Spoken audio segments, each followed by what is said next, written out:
Hello and welcome, friends. I'm SB and I share inspirational content for anyone looking to build a slow living lifestyle through good food, seasonal homemaking, and liturgical living. In this video, I'll take you to 3 simple meals I've made recently, all of which include vegetables and herbs from our garden. We're also in ordinary time right now during the Catholic year, and the days seem to just blend right into one another. All that means is that we get to really focus on the little moments, and for me that includes bringing the garden harvest straight onto the table each day. So let's settle in, put on our apron, and head into the kitchen. I'm boiling these cannellini beans I soaked overnight so I could make a lasagna. And you might be thinking, what? Beans in lasagna? That's not right. But bear with me because that's not the only thing that's different here, and I promise you it will turn out just as delicious. This lasagna is not only vegetarian, but it's also made in a skillet on top of the stove, so it's perfect for meatless meals and also during really hot days in the summer when you just cannot put the oven on. So I always start with garlic and onion and olive oil, and I'm adding one of the big batch of green peppers that I've had on hand.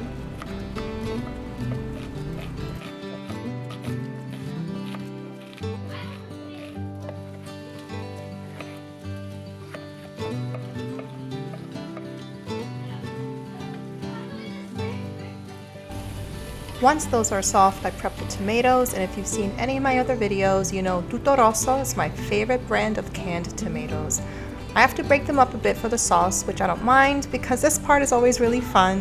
And once that's done, I pour the tomatoes into the skillet with the beans and season it up with salt, pepper, and some herbs, and then leave it to simmer until the sauce is cooked down.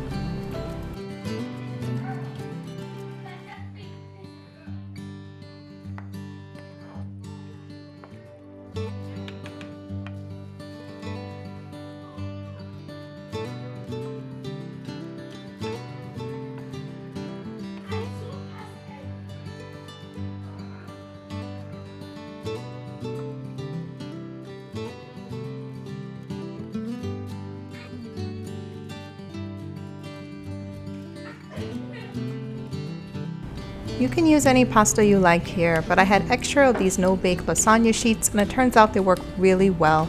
I just break them up and fold them into the sauce so they can cook directly in the pan.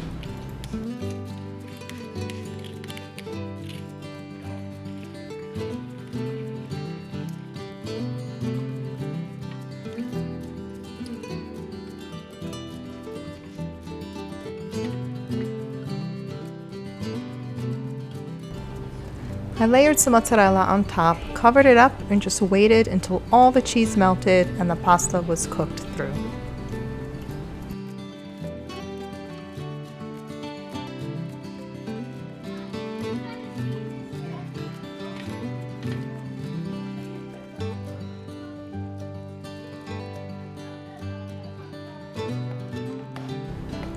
This was a big hit for the family since they love their pasta, and it was a great dish for me since I was able to cook it all in one pan. You can definitely use this method using a traditional ingredients for lasagna. Mix up the vegetables to your liking. A question for you though, have you made something like this before? Or have you our own special shortcuts to your favorite meals? Because if so, please comment below and let us know. I've always loved to learn about how to make cooking easier and simpler.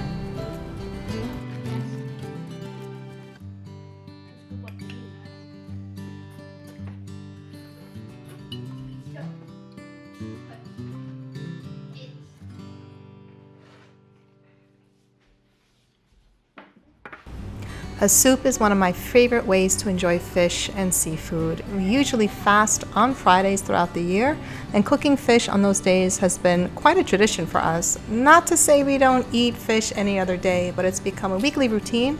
It also means it's easy to plan for.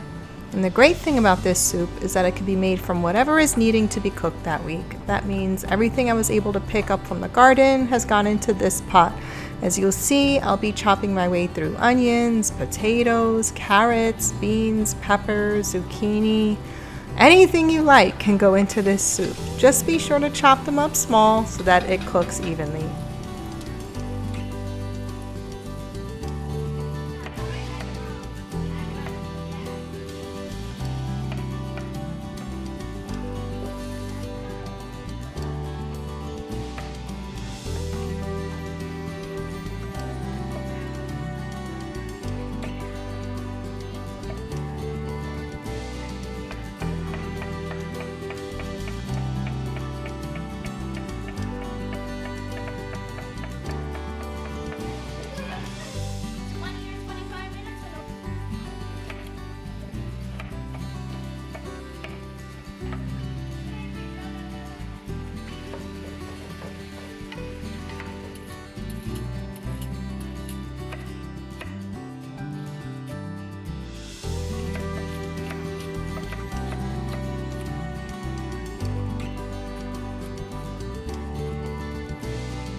These scissors have been so useful for me. They are herb shears, but I don't just use them only to snip herbs over food. They're also great at breaking up canned tomatoes straight in the pot, and the link is in the description if you'd like to take a peek for yourself. So I top everything off with some white wine and then fill up the pot with water. The seasoning here is what really flavors the soup. It's a blend of red pepper flakes, paprika, coriander, turmeric, and cumin. And once I add all those in, it's just a matter of simmering while I work on the fish.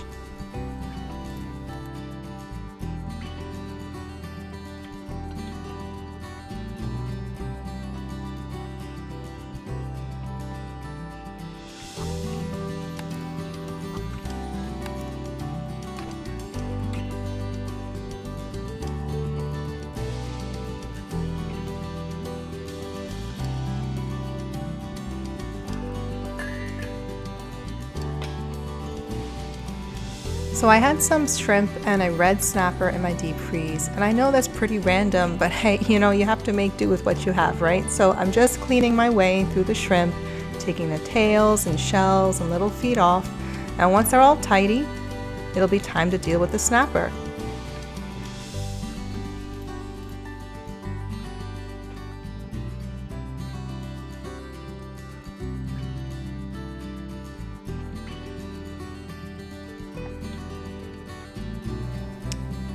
So red snapper is a fish I usually buy whole, fresh or frozen, and I usually cook it whole too, but this guy's been just chilling all by his lonesome for a while, so I'm gonna figure out how to get him into the soup. As you see, I'm removing the head and the tail, cut off the fins, and just slicing away as much of the flesh as possible. It's not that pretty, but it's going in the soup, so it'll be fine.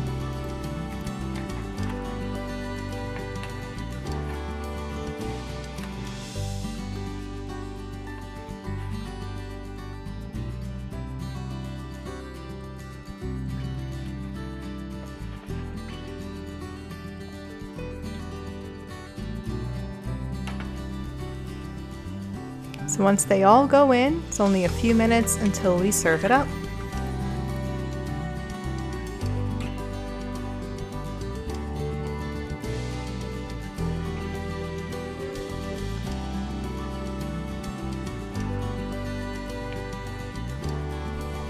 For most vegetable soups, we always squeeze a bit of lemon on top to brighten it up, and this soup is perfect with a chunk of bread for sopping up all of that delicious goodness.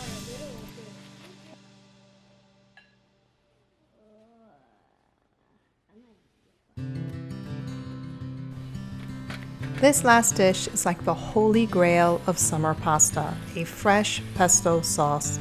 I prefer to freeze my basil whenever I have a big harvest, and what you see here is the leftover basil from last season and just some I froze now.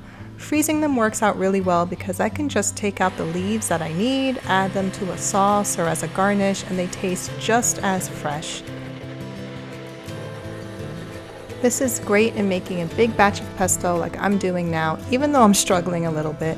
It's a simple combination of basil with lots of olive oil, a few cloves of garlic, some spoonfuls of Parmesan cheese, salt, pepper, and it's an add-as-you-go kind of process because you just have to monitor it as it comes together, and of course, you have to taste it along the way.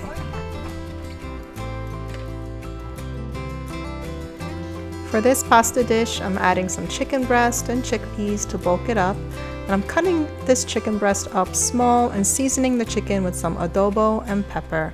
I'm also making sure they all get really brown before adding in the chickpeas.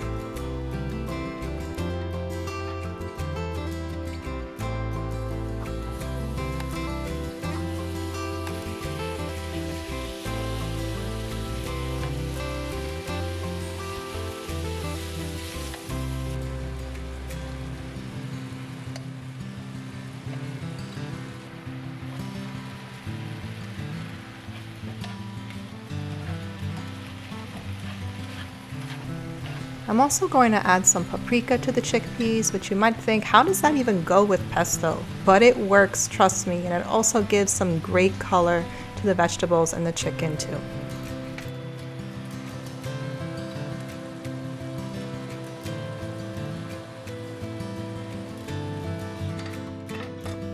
So once that's done and the pasta is boiling, I'm just going to spread some pesto on the bottom of this big pasta dish.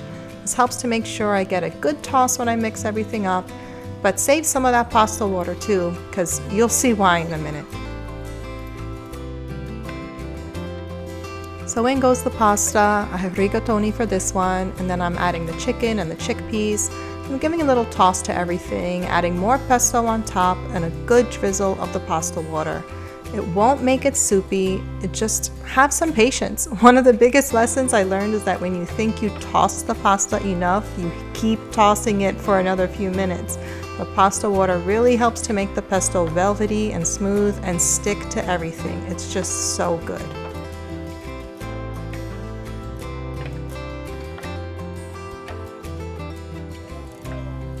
So here we are dishing up the pasta, and I'm happy for two reasons. One, I know everybody's gonna finish their food tonight, and two, I only had to cook 1 pound of pasta for this meal, not 2 like I usually do, thanks to the chicken and chickpeas that help stretch this meal a bit. Pesto is a great sauce you can customize to your liking, and it's good on everything: pasta, meat, vegetables, spread it on toast. It's like summer in sauce. Want to thank you for making it to the end of this video, so please be sure to like, subscribe, and hit the bell so you're notified of next week's video. Follow me on my socials and check out my other videos on the channel for more inspiration and good food. Thanks again for watching, and I wish you a blessed day. See you next week.